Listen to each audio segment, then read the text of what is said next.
Hello guys, welcome to our YouTube channel study with M. आज मैं आप सभी के लिए काफ़ी इंपॉर्टेंट क्लास लेके आई हूँ। तो देखिए, आपके आगामी वीडियो एग्ज़ाम के रिगार्डिंग आप सभी को उत्तराखंड की न्यू सीरीज़ प्रोवाइड की जा रही है।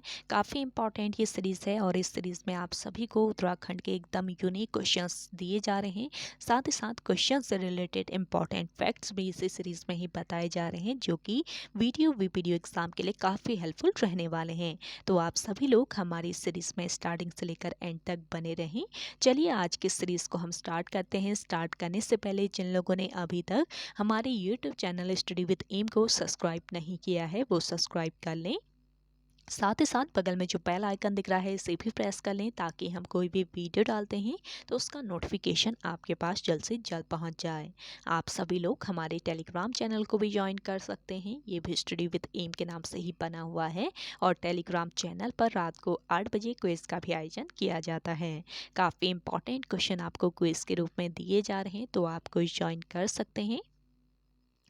तो चलिए इस सीरीज़ को स्टार्ट करते हैं और इस सीरीज़ का पहला क्वेश्चन है, आँख मिचौली नामक प्रसिद्ध चित्र के चित्रकार थे।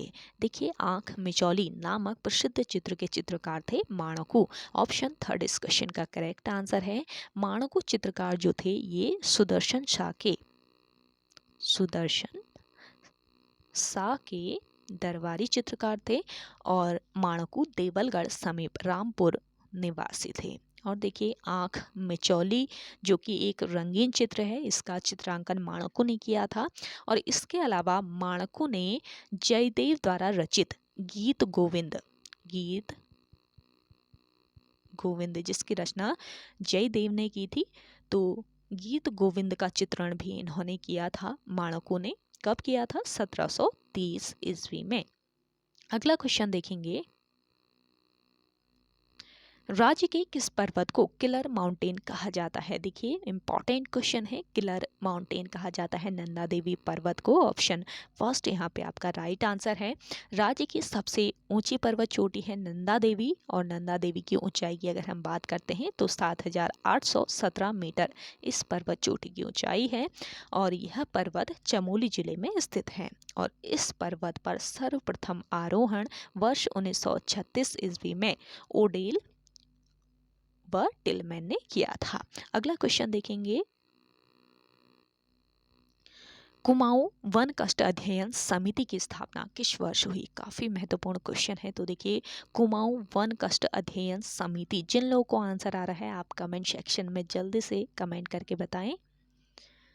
कुमाऊं वन कष्ट अध्ययन समिति या फिर इसको कुमाऊं ग्रीवेंस कमेटी भी कहा जाता है। तो आप लोगों से इस तरीके से भी ये क्वेश्चन पूछा जा सकता है, तो अधिकतर लोग इस क्वेश्चन को देखते ही गलत कर देंगे। तो आपको कुमाऊं वन कष्ट अध्ययन समिति या कुमाऊं ग्रीवेंस कमेटी दोनों एक ही चीज़ है, ये याद रखना है। तो कुमाऊं ग्रीवेंस कमेटी की स्थापना होती है वर्ष 1921 में। कुमाऊं ग्रीवेंस कमेटी तो आपने पढ़ा हुआ होगा, लेकिन कुमाऊं वन कष्ट अध्ययन समिति भी इसी का नाम है, ये आपको नहीं पता होगा। तो इस तरीके से भी अगर क्वेश्चन पूछा जाता है तो आपको याद रखना है। कुमाऊं ग्रीवेंस कमेटी का जो कार्य है ये वन हानि से संबंधित मामले में अपनी रिपोर्ट देना था और इस कमेटी ने वर्ष 1926 ईस्वी में अपनी रिपोर्ट दी थी। कुमाऊं ग्रीवेंस कमेटी 1921 को 3 जिला कमेटी में विभाजित किया गया था, अल्मोड़ा, नैनीताल व गढ़वाल। ये ध्यान रखेंगे, इसे 3 जिला कमेटी अल्मोड़ा, नैनीताल व गढ़वाल, तो 3 जिला कमेटी में इसे विभाजित किया गया था। और इस कमेटी की सिफारिश के आधार पर वर्ष 1925 ईस्वी में मद्रास प्रेसिडेंसी में स्थित कम्युनिटी फॉरेस्ट के पंचायती प्रबंधन के तर्ज पर वन पंचायतों की स्थापना करने का निर्णय लिया गया। अगला क्वेश्चन है, निम्न में से किस पंवार शासक ने लोक निर्माण विभाग की स्थापना की थी? काफ़ी महत्वपूर्ण क्वेश्चन है। तो देखिए, लोक निर्माण विभाग की स्थापना करने वाले पंवार शासक थे कीर्ति शाह। ऑप्शन थर्ड यहाँ पे आपका राइट आंसर है। देखिए, कीर्ति शाह के शासनकाल की अगर हम बात करें तो वर्ष 1886 से लेकर वर्ष 1913 ईस्वी तक इनका शासनकाल रहा। और देखिए, कीर्ति शाह की संरक्षिका थी महारानी गुलेरिया इनके संरक्षिका थी। कीर्ति शाह ने वर्ष 1909 ईस्वी में हिबेट संस्कृत पाठशाला की स्थापना की थी और टिहरी में इन्होंने वेदशाला का निर्माण भी कराया था। और देखिए टिहरी की जनता को पहली बार बिजली की सुविधा से भी इन्होंने ही अवगत कराया था, कीर्ति शाह ने। अगला क्वेश्चन देखेंगे, उत्तराखंड में गोल्डन ट्री नाम से प्रसिद्ध है। देखिए उत्तराखंड में गोल्डन ट्री के नाम से प्रसिद्ध है बाज। ऑप्शन फर्स्ट यहाँ पे आपका राइट आंसर है। उत्तराखंड का वरदान बाज वृक्ष को कहा जाता है और राज्य में बाज की 5 प्रजातियां पाई जाती है, जबकि विश्व की बात करें तो विश्व में इसकी 40 प्रजातियां पाई जाती है। वैज्ञानिक नाम आप लोगों से अगर पूछ लिया जाता है तो याद रखेंगे, इसका वैज्ञानिक नाम है क्वार्कस ल्यूकोटोकोफ्रा। क्वार्कस ल्यूकोटोकोफ्रा इसका वैज्ञानिक नाम है। अगला क्वेश्चन देखेंगे, खुदेड़ बेटी गढ़वाली के रचनाकार कौन है। तो देखिए खुदेड़ बेटी गढ़वाली के रचनाकार है भजन सिंह। ऑप्शन सेकेंड यहाँ पे आपका राइट आंसर है। भजन सिंह के जन्म की बात की जाए, इनका जन्म पूछ लिया जाए कब हुआ था, तो 26 अक्टूबर 1905 ईस्वी को पौड़ी गढ़वाल के कोटसाड़ा सितोनस्यू गांव में इनका जन्म हुआ था और ये एक फौजी थे, यानी कि फौज में ये भर्ती हुए थे। भजन सिंह पेशावर कांड के नायक चंद सिंह गढ़वाली के मुख्य प्रेरणा स्रोत थे और सेना से अवकाश के उपरांत वे मृत्यु पर्यंत तक हिंदी व गढ़वाली साहित्य के सृजन में लगे रहे। इन्होंने हिंदी व गढ़वाली में लगभग 20 पुस्तकों की रचना की थी। अगला क्वेश्चन देखेंगे, बिना दीवारों का घर मन्नू भंडारी की यह कृति किस विधा पर आधारित है। तो देखिए बिना दीवारों का घर ये मन्नू भंडारी की एक कृति है और यह कृति किस विधा पर आधारित है ये बताना है। तो करेक्ट आंसर हो जाएगा आपका एकाकी। ऑप्शन फर्स्ट बिल्कुल राइट आंसर है। मन्नू भंडारी हिंदी की सुप्रसिद्ध कहानीकार थे। इनका जन्म मध्य प्रदेश के मंदसौर जिले के भानपुरा गांव में हुआ था। भानपुरा नामक गांव में इनका जन्म हुआ था। बचपन का नाम था इनका महेंद्र कुमारी। हिंदी अकादमी दिल्ली का शिखर सम्मान और व्यास सम्मान जैसे कई सम्मान इन्हें मिले हैं मन्नू भंडारी को। और जो बिना दीवारों का घर है ये इनका एकाकी संग्रह है, ये ध्यान रखेंगे। अगला क्वेश्चन देखते हैं, उत्तराखंड पशुधन विकास बोर्ड कहाँ स्थित है। देखिए उत्तराखंड पशुधन विकास बोर्ड स्थित है आपके कहाँ पर, देहरादून में। ऑप्शन फर्स्ट यहाँ पे आपका करेक्ट आंसर है। चलिए अगला क्वेश्चन देखते हैं, द मसूरी सीजन नामक पत्र किसने शुरू किया था। तो देखिए द मसूरी सीजन जो कि समाचार पत्र है और यह पत्र शुरू किया था किसने, कोलमैन ने। ऑप्शन थर्ड बिल्कुल राइट आंसर है। कोलमैन और नॉर्थम, कोलमैन और नॉर्थम ने मिलकर वर्ष 1872 ईस्वी में इस पत्र को शुरू किया था, लेकिन कुछ समय ही यह पत्र चल पाया और ये 1874 में बंद हो गया था।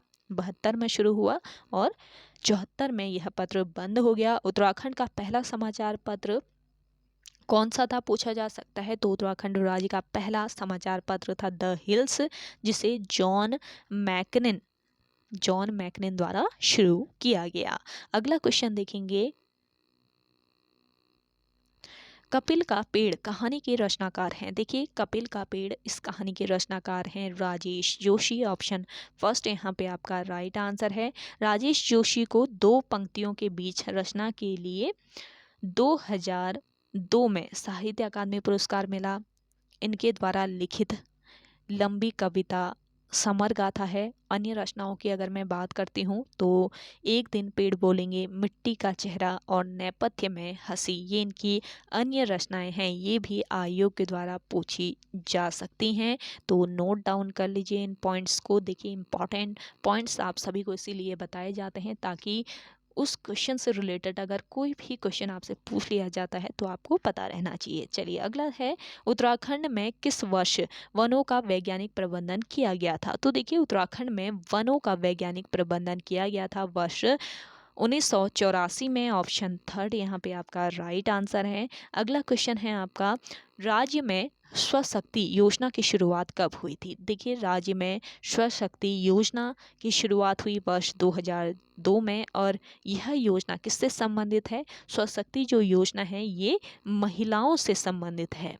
महिलाओं से संबंधित ये योजना है। अगला क्वेश्चन देखेंगे, चंद्र कुंवर का वास्तविक नाम क्या था? देखिए चंद्र कुंवर जो है इनका वास्तविक नाम बताना है, तो क्या था बताइए इनका वास्तविक नाम। जिन लोगों को आंसर आ रहा है आप कमेंट कीजिए कमेंट सेक्शन में। देखिए चंद्र कुंवर का जो वास्तविक नाम था ये कुंवर सिंह बड़त्वाल था। ऑप्शन फर्स्ट यहाँ पे आपका राइट आंसर है। अगला क्वेश्चन देखें, किस सदी के उत्तरार्ध में नागों में कर्तपुर के कुणिंद वंश की सत्ता समाप्त कर उत्तराखंड पर अधिकार कर लिया? तो देखिए किस सदी के उत्तरार्ध में नागों ने कर्तपुर के कुणिंद वंश की सत्ता समाप्त कर उत्तराखंड पर अधिकार कर लिया? तो करेक्ट आंसर हो जाएगा आपके 5वीं सदी के उत्तरार्ध में। देखिए नागों की पुष्टि गोपेश्वर के त्रिशूल लेख से मिलती है, और देखिए गोपेश्वर के त्रिशूल लेख में 4 राजाओं के नाम मिलते, 4 नाग राजाओं के इसमें नाम थे। एक तो था आपका स्कंद नाग, दूसरा आपका गणपति नाग, तीसरा विभु नाग, चौथा था अंशु नाग। तो 4 नाग राजाओं के इसमें नाम मिलते हैं। गोपेश्वर के त्रिशूल लेख में ब्राह्मी लिपि का प्रयोग किया गया है। नागों के बाद उत्तराखंड में कन्नौज के मौखरी वंश का शासन रहा। ये ध्यान रखेंगे, नागों के बाद मौखरी वंश का उत्तराखंड पर शासन रहा। मौखरी वंश का अंतिम शासक कौन था पूछा जा सकता है, तो देखिए ग्रह वर्मा जो था ये मौखरी वंश का अंतिम शासक था। अगला क्वेश्चन देखेंगे, मौला राम ने किस पौवा शासक को महाप्रचंड भुजदंड कहा है? तो देखिए मौला राम ने पौवा शासक महीपति शाह को महाप्रचंड भुजदंड कहा है। देखिए महीपति शाह जो है इन्हें गर्व भंजन कहा जाता है, गर्व भंजन इन्हें कहा जाता है, और ये सबसे अधिक उम्र में राजा बनने वाले गढ़वाल शासक थे। मुगल लेखों में इन्हें अखंड राजा कहा जाता है, क्योंकि ये शाहजहां के राज्याभिषेक में, शाहजहां का जब राज्याभिषेक हुआ था तो उसमें शामिल नहीं हुए थे। और महीपति शाह के समय एक प्रथा थी जिसका नाम था रोटी सूची प्रथा, ये याद रखेंगे। और रोटी सूची प्रथा जो प्रारंभ की गई थी वो महीपति शाह द्वारा ही की गई थी। अगला क्वेश्चन देखेंगे, जैन धर्म से संबंधित किस ग्रंथ में उत्तराखंड का उल्लेख मिलता है? तो देखिए जैन धर्म से संबंधित ग्रंथ है बृहद कथा, जिसमें उत्तराखंड का उल्लेख मिलता है। अगला क्वेश्चन देखेंगे, वर्ष 1957 ईस्वी में गढ़ गौरव समाचार पत्र का प्रारंभ कहाँ से हुआ? तो देखिए गढ़ गौरव समाचार पत्र का प्रारंभ कब हुआ पूछा जा सकता है, तो वर्ष 1975 में हुआ। और देखिए गढ़ गौरव समाचार जो पत्र है इसका जो प्रारंभ हुआ था ये कोटद्वार से हुआ था। ऑप्शन सेकेंड यहाँ पे आपका राइट आंसर है। और देखिए गढ़ गौरव समाचार पत्र के संपादक जो थे ये कौन थे? कुंवर सिंह थे, कुंवर सिंह इस पत्र के संपादक थे। गणदेश नामक समाचार पत्र का प्रकाशन भी कोटद्वार से हुआ था वर्ष 1928 ईस्वी में। ये ध्यान रखेंगे, गणदेश नामक जो पत्र है इसका प्रकाशन भी कोटद्वार से होता है, और गढ़ गौरव समाचार पत्र का भी कोटद्वार से ही हुआ था।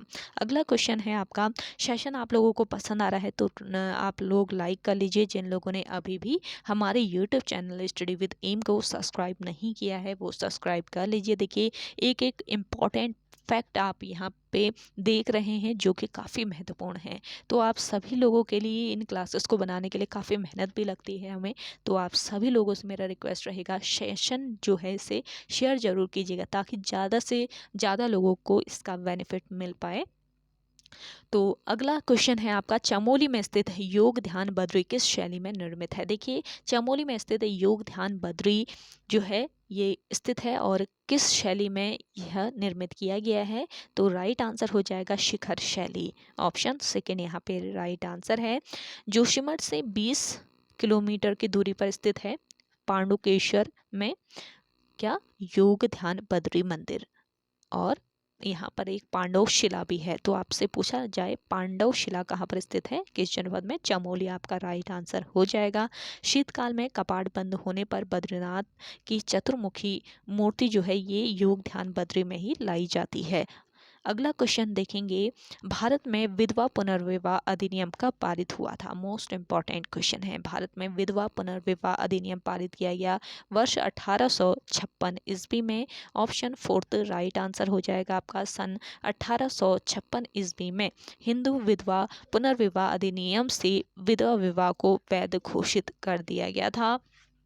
और यह अधिनियम 1856 में ब्रिटिश भारत में ब्राह्मण, राजपूतों, बनियों और कायस्थ जैसे कुछ अन्य जातियों के बीच मुख्य रूप से विधवापन अभ्यास पर रोक लगाने हेतु पारित किया गया था। अगला क्वेश्चन देखेंगे, 20वीं सदी में प्रारंभ 20वीं सदी के प्रारंभ में उत्तराखंड के चित्रों की खोज किसने की थी। तो काफ़ी यूनिक क्वेश्चन है आपका। 20वीं सदी के प्रारंभ में उत्तराखंड शैली के चित्रों की खोज हुई और किसने की थी, मुकुंदी लाल ने।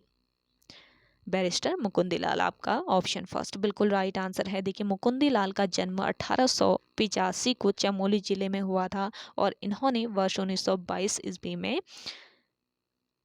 लैंसडाउन से तरुण कुमाऊं मासिक पत्रिका का संपादन किया था, जो कि मेजनी के यंग इटली के तर्ज पर था। और वर्ष 1938 ईस्वी में नरेंद्र शाह ने मुकुंदी लाल को टिहरी राज्य हाईकोर्ट का न्यायाधीश नियुक्त किया था। तो ओके गाइज, आज के सेशन में इतना ही। आई होप आप सभी को आज का ये सेशन काफ़ी पसंद आया होगा। अगर आप सभी को आज का ये सेशन पसंद आता है तो इस सेशन को लाइक कीजिए, शेयर कीजिए। जिन लोगों ने अभी भी हमारे YouTube channel study with M को सब्सक्राइब नहीं किया है वो सब्सक्राइब कर लें। तो चलिए मिलते हैं एक नेक्स्ट इंटरेस्टिंग वीडियोज़ के साथ, तब तक के लिए धन्यवाद।